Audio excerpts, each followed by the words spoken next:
കോളേജിൽ വെച്ച് ചായക്കട വന്ന വീഡിയോൻ്റെ പാർട്ട് 3 ആണത്.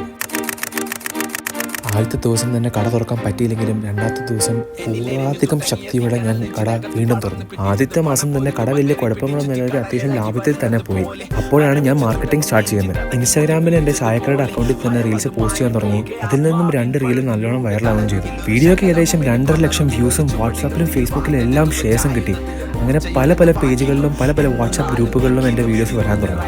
അവിടെ നിന്ന് കടയ്ക്കൊരു വച്ചടി കേട്ടായിരുന്നു.